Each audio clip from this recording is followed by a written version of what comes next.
This is a moment where we need some straight talk, and we need to tell people the truth. We need to bend the curve in the state of California. And in order to do that, we need to recognize the reality.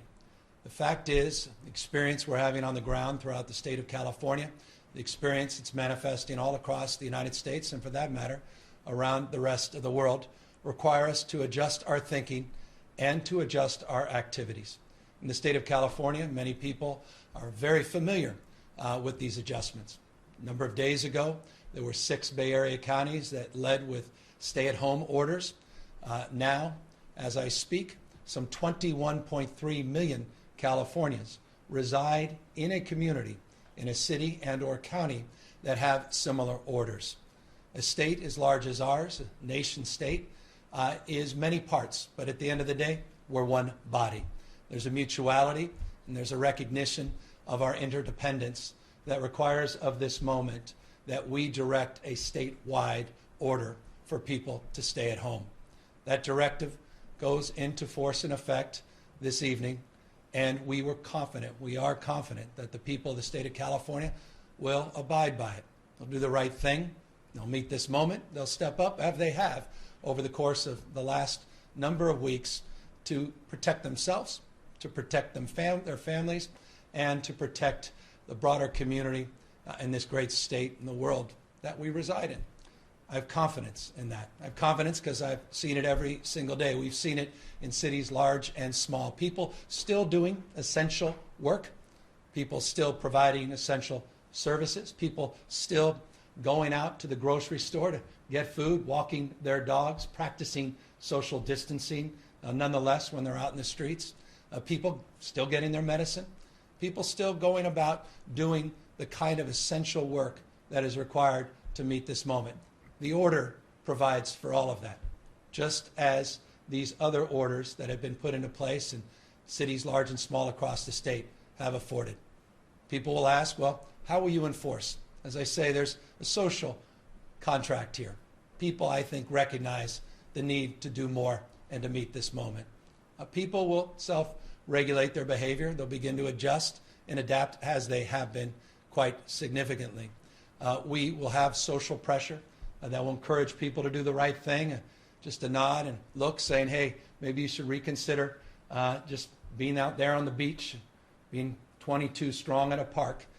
It's time for all of us to recognize as individuals and as a community, we need to do more to meet this moment.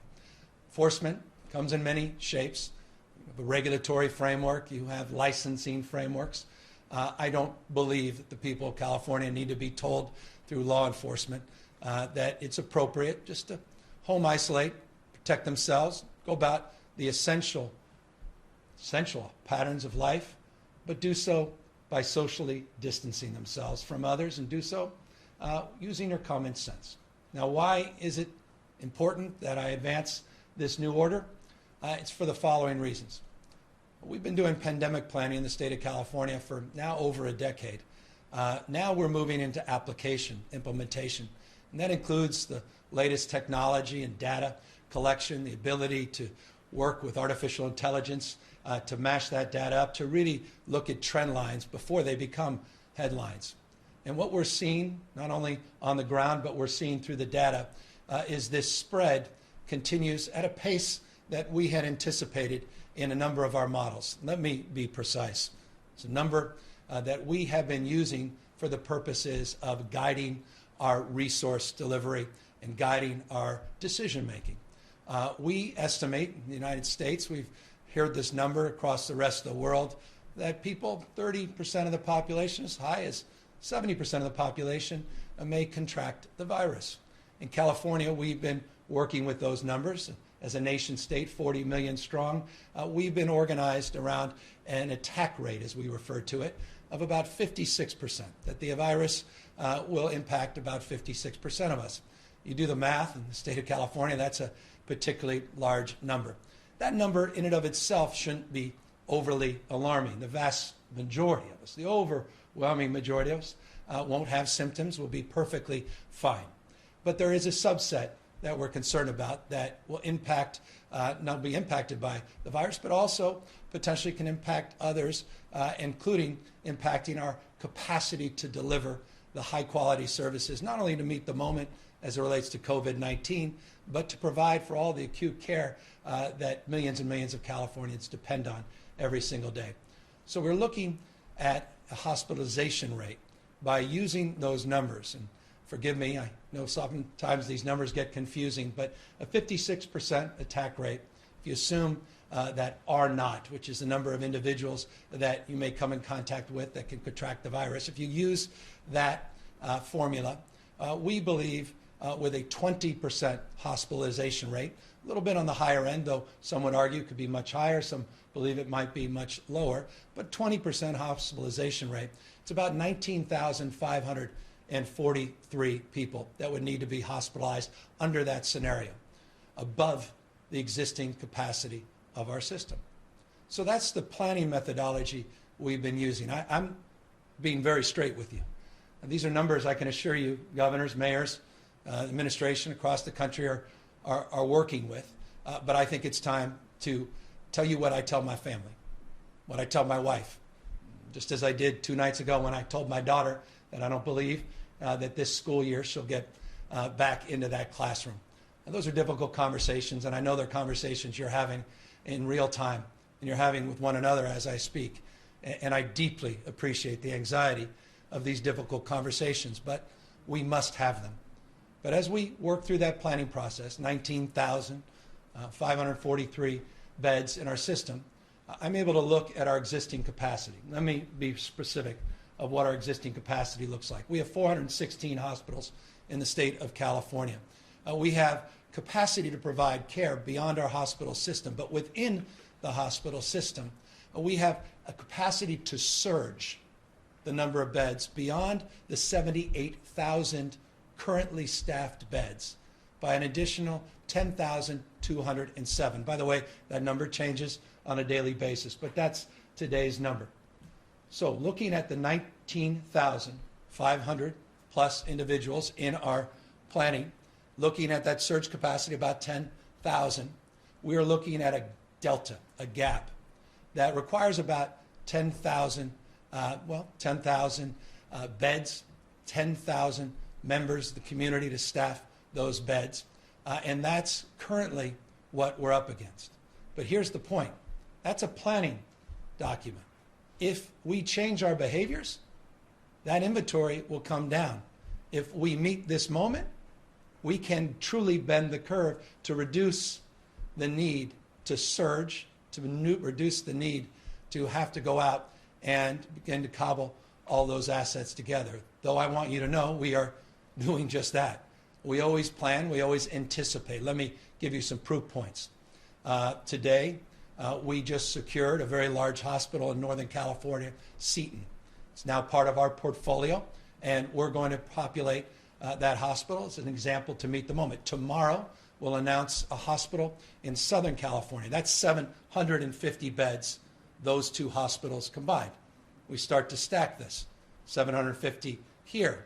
The motels that we're currently, and hotels we're currently negotiating with, we start stacking those master leases for those hotels. We're working, I had very, very positive conversations with the leaders of 2 of the finest public university systems in the world, UC and the California State University system. We're working with those systems to identify appropriate dormitories to help us with the surge. We start stacking those numbers. We're working with the federal government. I had a conversation today with Vice President Pence and President Donald Trump together on the phone, talking about our needs, in addition to my conversation today with the Secretary of Defense about these mobile medical and field units that they have committed to pledging, not just to California, but to folks all across this country. You start stacking those things, and we have, I believe, the capacity to meet this moment, but not unless we change our behaviors and do what is necessary to meet this moment. Let's bend the curve together. Let's not regret. Let's not dream of regretting. Go back, say, well, you know, we coulda, woulda, shoulda. Now when the data all points to where I think most of us know we're going. One has to be transparent. One has to be honest. It's difficult at times being the bearer of these messages. I can assure you, home isolation is not my preferred choice. I know it's not yours, but it's a necessary one. We started with seniors 65 and over, the most vulnerable population, and will continue to overly focus on that population and those with compromised immune systems. But we now need to broaden it to all Californians. So that's the order we're putting out today. It's consistent with the leadership we've seen at the local level, including, I want to acknowledge Mayor Garcetti and others in Los Angeles and LA County that are recognizing and meeting this moment as well. In addition, I want to thank Speaker Nancy Pelosi. We had a very long conversation today, talk about meeting the moment. We're so blessed to have her leadership in California. She's very familiar to Northern California, and certainly familiar to me as former mayor of San Francisco. Our conversation was not only about what she has done and what is being done in the Senate as we speak, but what will be needed over the course of the next number of months as we come back, as we recover, as we will. This is not a permanent state. This is a moment in time. And we will meet this moment together, and we will look back at these kinds of decisions as pivotal decisions. If we're to be criticized at this moment, let us be criticized for taking this moment seriously. Let us be criticized for going full force and meeting this virus head on. We're doing so today in the state of California through this order, and we're doing so by continuing to build collaboration and partnership across every level of government and the private sector. Let me conclude by just making a few points to fill in that. We had today a very important conversation. It was punctuated earlier today by President Trump in his press conference with the CEO of Gilead. It's a California-based company around treatments. I want to compliment the president in his focus on treatments. It is a focus of positivity as we work to bridge towards a vaccine. It was a very encouraging conversation. It's a conversation that we can have with many other CEOs of companies, not just in the state of California, but for that matter around the rest of this country and around the rest of the world. There are treatments in trial. Our UC system, all 5 hospitals are already actively engaged in those treatments and the courses that are part of some of these antivirals and some of these medicines that you have all learned about today because of the president's announcement. That's very encouraging, and we want to continue to build capacity and build partnerships. Along those lines, we are working to build capacity and partnerships to get more protective gear in the state of California. You've all been seeing headlines. Some of them we've driven by our own anxieties in that space, others by their own limitations of access and gowns and gloves, glasses, and other protective gear. Here's the good news in the state of California. I was talking to the Vice President and the President today, thanking them for the first national stockpile transfer of assets that we just received, where we received quite literally hundreds of thousands of gloves and face masks, not just N95, but also surgical masks. We're going to be starting to get that cache of assets out into our diverse communities throughout the state of California. Many of you know we had our own cache, we had our own storage of N95 masks. We still have 10 million of those masks, and we are getting them out in real time. We started with 21 million. We have about 10 million still as we distribute those. We've distributed those first 11 to 55 counties in the state, and we'll continue to get those N95 masks out there. And we recognize that distribution can't happen fast enough. We also talked to a well-known entrepreneur today around ventilators. As many of you know that have followed our press conferences here in the state, we have 7,587 ventilators in our hospital system. We have 514 through a cache at the Department of Public Health that are being repurposed. We have an additional 200 in our EMSA cache that we are repurposing, and then we ordered an additional 200. But we're going to need to increase the manufacturing of those ventilators, and we are working with the private sector and well-known entrepreneurs to consider to help us in that respect as well, starting to repurpose some of the manufacturing in the state to meet the moment, particularly to prepare for our seniors and others that may need that support. So again, this is a difficult moment, and this is one that I know is filled with deep anxiety as a father, as a husband, as a parent of 4 young kids, to families in particular, to folks that have had to drop their kids, no longer drop them off at school, but now are living with their kids 24/7, putting together, learning plans, trying to figure out, the nomenclature of what their 7th grade science teacher understands. And I think all of us are coming to appreciate our teachers. We're all coming to appreciate each other, I think, a little bit more. We don't see this through the lens of rural, urban. We certainly don't see it through the lens of a Republican and Democrat. I think we're all human beings, deeply capable of loving one another, meeting this moment, and beginning to love ourselves enough to recognize that it's our individual decisions that are going to determine our capacity moving forward. COVID19.ca.gov. COVID19.ca.gov is a site we've put up to provide information. We'll be putting more detailed information out in the next hours and days about the exemptions to the stay-at-home order. But again, for those living in many of the Northern California is already impacted, you're very familiar with those exemptions. And for those of you who are not, again, we're going to keep the grocery stores open.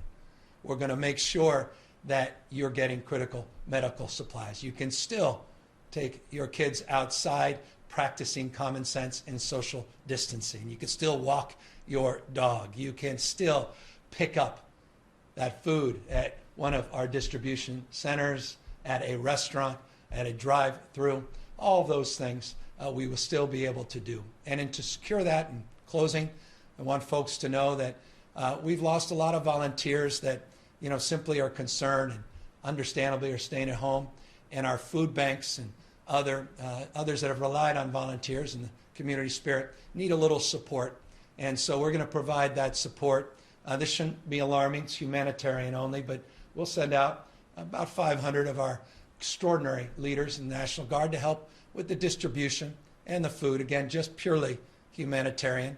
And we'll be announcing some very, very exciting partnerships with social media companies like Nextdoor to provide kits, information, Q&As to, start to check in on loved ones, check in on your neighbors, things that you need, one-pagers so you know what kind of things you need at home to protect yourself. Those that are socially isolated, our seniors struggling with loneliness as much or more than anything else, to make sure we reach out, maybe call 5 people a day, just check in on them. So we've got a whole kit we put out with that social media company, and we're going to be doing more with AmeriCorps and Conservation Corp in the state of California. All of this in the spirit of meeting the moment, including the spirit of reaching out, those that are healthy, young, those that can make an appointment, be socially appropriate in terms of their distancing, to get a blood drawn to help those in needs. Our blood banks need support.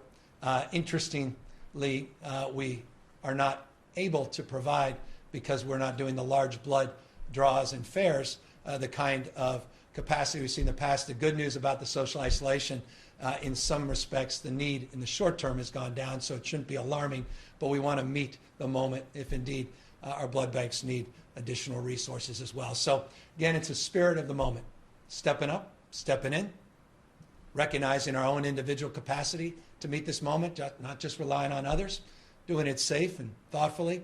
And again, I just cannot express more appreciation for the collaborative spirit that has defined this moment across agencies, across jurisdictions, across this country, into the White House, the Pentagon, Health and Human Service agencies across this country, sharing best practices across state, and of course the CDC and their leadership. So with that, we're here to answer any questions. I've got a team assembled behind me, and I thank all of you in the state of California for recognizing this moment and meeting it. First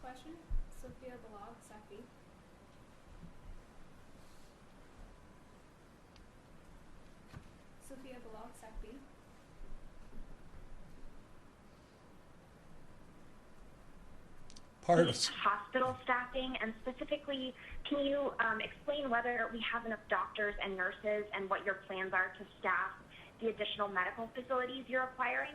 Yeah, so we've been working very collaboratively. Just yesterday, we had representatives representing the panoply of healthcare delivery system broadly defined from the hospitals on down, representatives of doctors and others, nurses clearly. We are currently looking not only at the assets within the system, but we are looking more broadly at scope of practice and reforms that are necessary under these circumstances. I'll give you a more specific example. One of the really ennobling and incredible things about our public employees in the state of California is we've been putting out a survey to those employees and asking them if they have skills in other areas and their willingness to step up and say, I happily work outside of my job description. I'm happy to lend a hand. And so we've got nurses and doctors and paramedics, all part of the California workforce in different capacities, and we're pulling them in to help supplement.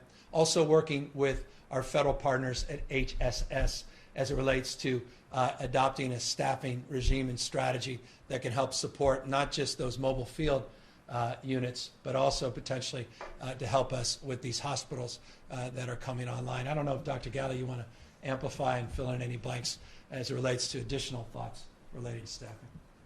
Sure.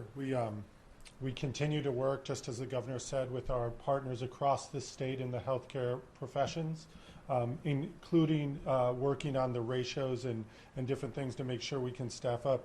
We're looking at individuals who've recently retired to come back and support these new facilities and existing facilities. We know that some healthcare professionals who are not as busy in their outpatient practices, nurses, doctors, nurse practitioners, other healthcare professionals can step up and are willing to join us as we build up this capacity in new facilities and increase our capacity in our existing facilities.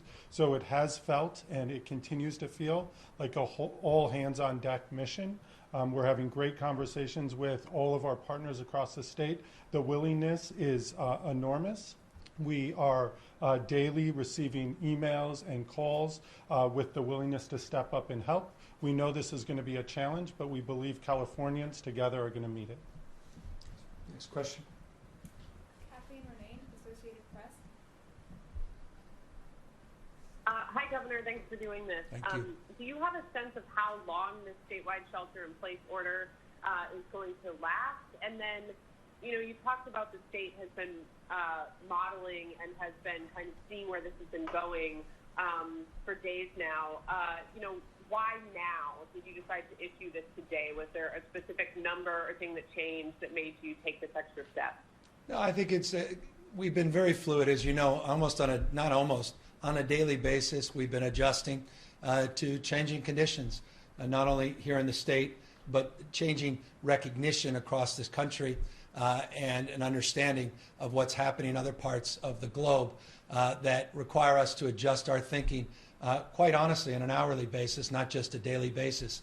So based upon the meetings we had yesterday with our healthcare professionals, based upon the conversations we had this morning with fellow governors, with the president, CDC and others, based upon our models, based upon our trend lines, based upon some new information that came in as it relates to those models from Johns Hopkins and among others, we felt it was appropriate to raise the ante and do what we can to bend that curve. Let me remind you, the numbers we put out today assume that we're just along for the ride. We're not. We want to manipulate those numbers down. That's what this order is all about. The projection said we will have, but we don't live by projection. Again, I began this by saying we are not victims of fate or circumstance. The future is something inside of us. It's our decisions that will determine those projections, and that's why we decided today to make this decision. Hannah Wiley, SAC-B.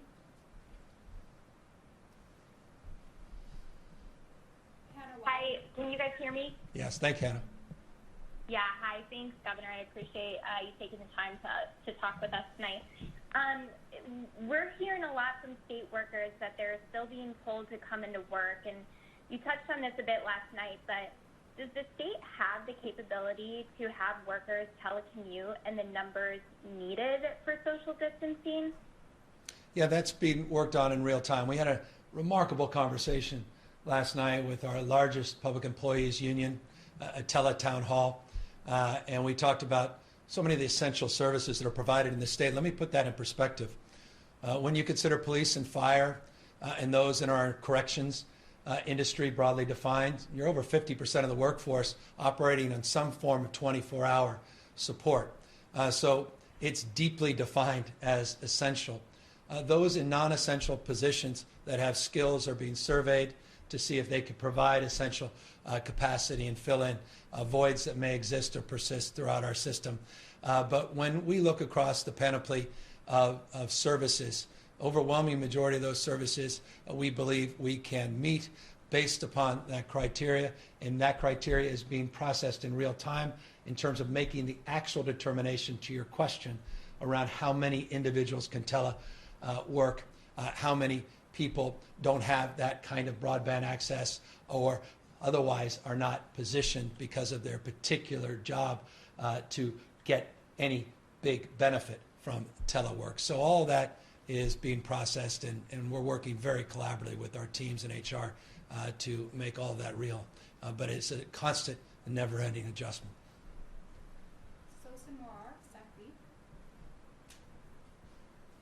Thank you, Governor. Has the Trump administration agreed to send the equipment you've requested, and what exactly has the federal government agreed to provide California? Well, we're expecting the delivery of that national stockpile and those numbers that I gave you just a moment ago that the Trump administration agreed to, and they delivered. Was on the call with the president and the vice president specifically about the first tranche of those requests. They gave 25% of those requests as they're processing these requests all across the country. Will arrive, we believe, in our West Sacramento warehouse and then be distributed throughout our system. Again, that's just the first order, one of four. The other order is apparently on the way as well. And so we were very grateful to hear of that. I'm very grateful that the first assets are now about to be delivered to the state and then distributed throughout the state. John Myers, Los Angeles Times.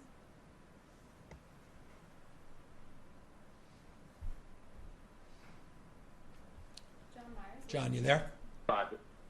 I'm there. Anybody hear me? Perfectly. Governor, can you hear me? Perfectly. Fantastic. One more time. I want to go back to the projection in the letter that you sent to the president of the $25.5 million, which I understand, as you've said a moment ago, is a projection if nothing else happens. At least one of my colleagues has talked to an epidemiologist at Harvard who thinks in 8 weeks that would be, in his words, a catastrophic number, and that they normally talk in terms of 18 months when you're looking at numbers like that, and that would be really bad. Yeah. Are you sure? I want to understand the methodology, the science behind a potential of 8 weeks and 25.5 million people. Yeah, let me ask Dr. Galley, who's better prepared to answer that in detail. Sure. And Dr. Angel, who's here as well. So in about 3 or 4 weeks ago, we began knowing that in California we had to create a model that took the best thinking from around the globe and started to look at how we would apply it in California.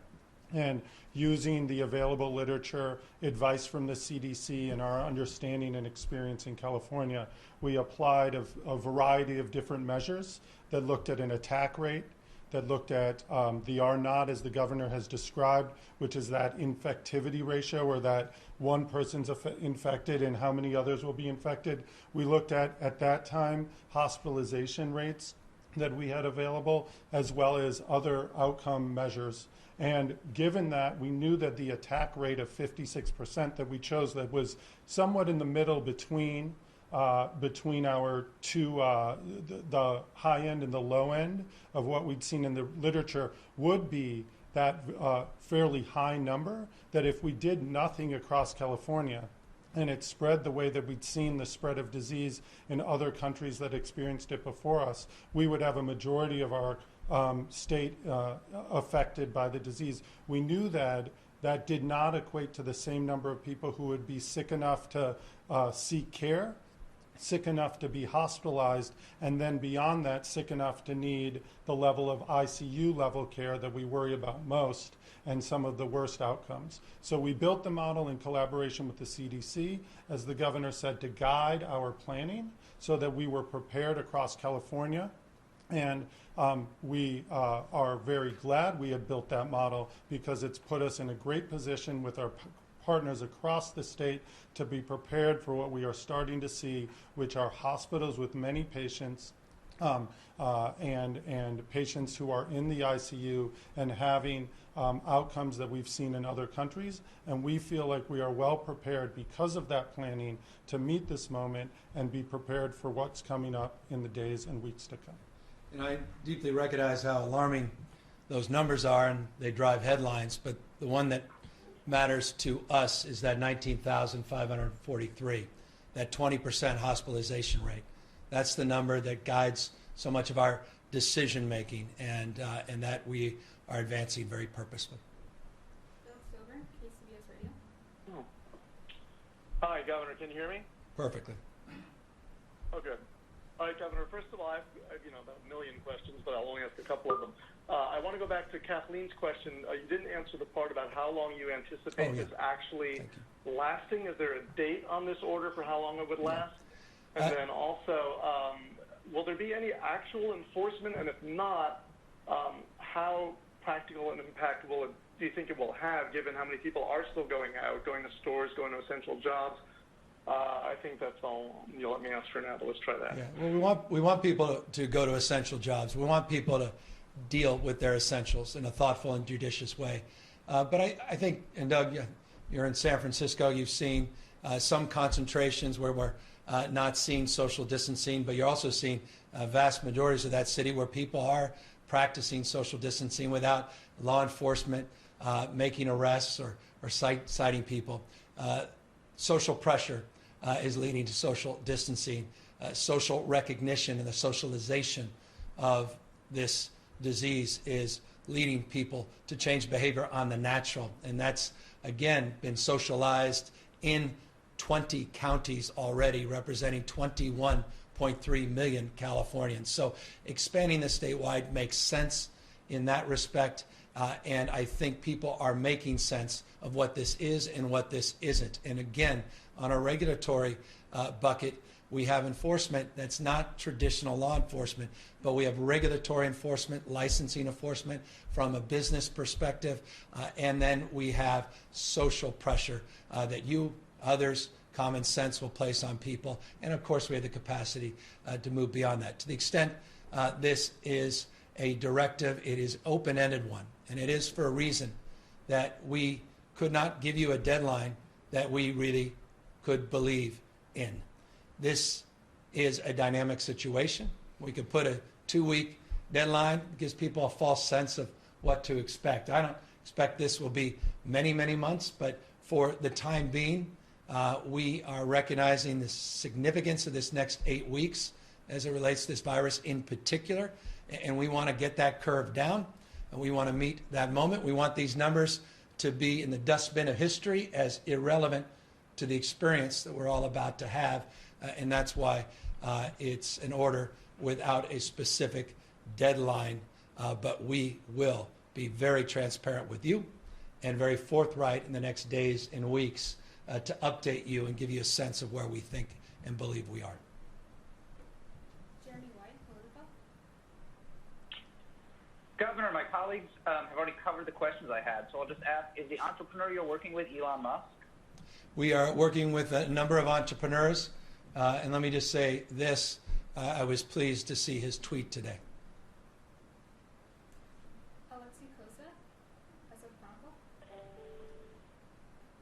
Chronicle. Hi, Governor. I wanted to follow up on John Meyer's question. I don't think it was quite fully addressed, but even with the orders to the 23 million Californians and all of the other social distancing measures so far, are you still operating under an assumption that we're on track for this 25 million Californians infected within 8 weeks, unless we all go under this stay-at-home order?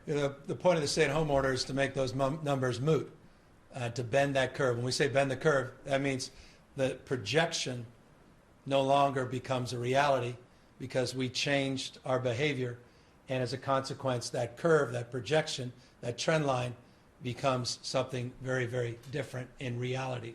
And so that's what we're operating under, is that expectation. But I'm also operating under the worst case scenarios as it relates to planning and as it relates to procurement. And those two things go hand in hand. Procuring the physical assets, the human resources that are necessary. Physical assets include the hospitals, include the medical support teams, and the personal protective gear. And all of those things are being looked at through this lens, bottom up. All the numbers we just talked about are numbers in the aggregate. We don't live in the aggregate. We live in communities large and small, diverse throughout the state of California. So do our resources. And so we are working, for example, conversation I had with the Department of Defense today about looking at their resources, providing those resources in the deeper part of Northern California, in Central California, in different parts of the state, so we can make sure that we are meeting the adequacy of resources that are required. Clearly, there is a dominant focus right now in the Bay Area, particularly in Santa Clara, where we have to be overly resourced, but we have to anticipate those needs more broadly defined. Final question, Jackie Fox, Cal Matters. Hi, Governor. Thank you. There are more than 2 million undocumented immigrants in California, and many don't have access to health care. And certainly people who don't have access to, well, insurance or Medi-Cal might be a lot more concerned about going to the doctor to get treatment or testing or necessary medical advice about what they should be doing right now. I'm wondering what you plan to make sure that they stay safe and also that the community at large stays safe for those people who do not have access to Medi-Cal. Well, we're a universal state. We practice pluralism, and we're a state that has universal health care. Sadly, it's in our emergency rooms. For those that are fiscally conservative, that should concern them because that universal health care costs the taxpayers a fortune. In the state of California, as you know well, we believe in universal health care. We believe in prevention. We believe in reducing costs and advancing the health of all the residents in the state of California. You're right, by some projections, 2.3 to 2.5 million Californians, by the way, have averaged being here over a decade. Many, overwhelming majority of mixed status families, very impacted by the public charge rules, very impacted by the anxiety of this moment, and when we're seeing even ICE raids recently in the state. So we are trying to do everything in our power in a very culturally competent way to reach out to those diverse communities, those mixed status families, to tell them the following. We already, and I applaud the administration for recognizing this, I hope ultimately they'll give up on the public charge reforms that set us back. But those that are receiving public benefits, that are in the process of making a determination around their status for permanent residency or otherwise, they are not going to be impacted by being recipients of those services through this crisis. And we need to remind people that. We need to socialize that across the state. We're also going to be doing a series of PSAs that meet people where they are and remind people of the things we already have done. We have universal health care regardless of immigration status that we expanded last year up to the age of 26. And clearly, as you know from my budget, we had a desire to do even more. To the extent we can, we are reviewing that. We're looking at the entire budget, looking at the existing proposals that we introduced in January, looking at where the legislature is currently in terms of whether or not they'd support it. But the magnitude of the economic impacts and the costs broadly have obviously put a reminder that we have to contextualize all of the needs together. And that was the importance of the call with Speaker Pelosi today, and incredible imperative to have federal government support, particularly in one area, and that's unemployment insurance. There's no greater impact quickly in terms of unemployment insurance. And as you've seen, those claims have skyrocketed in the state of California. 40,000 a few days ago, 70,000 2 days ago, 80,000 claims yesterday. New numbers will be providing you very shortly from yesterday. It gives you a sense of the magnitude of this moment. But we'll meet it for all our diverse communities. Let me just, conclusion, since that was the last question, make this point as well. I'm very proud to be a Bay Area kid, born and raised. But one of the things that doesn't make me proud is part of our past. I come from a community that initiated the Chinese Exclusion Act. I remember a guy by the name of Dennis Kearney in the East Bay and city and county of San Francisco was a populist in the time, and he began and ended every speech by saying, whatever else we do, the Chinese must go. That yellow fever led to the Chinese Exclusion Act. It's a real black eye in the history of the United States of America, our state, my city. One thing I also want to express is deep, deep recognition of the xenophobia and the racism that is being perpetuated against Asians in our state. We have seen a huge increase in people that are assaulting people on the basis of how they were born, the way they look. And I just want folks to know we are better than that. We are watching that. We're going to begin to enforce that more aggressively. And I just hope people put down their bigotry, their bias, and recognize in a state where 27% of us are foreign-born, a state that, as I said, is truly universal, the most diverse state in the world's most diverse democracy, that in order to meet this moment, we have to recognize our common humanity. And so it's in that spirit I conclude, and I thank all my fellow Californians for recognizing the urgency of tonight's call. And over the course of the next few days, we look forward to working very closely with everybody so everyone understands where we are and where we're going as a state and as a nation. Good night, everybody.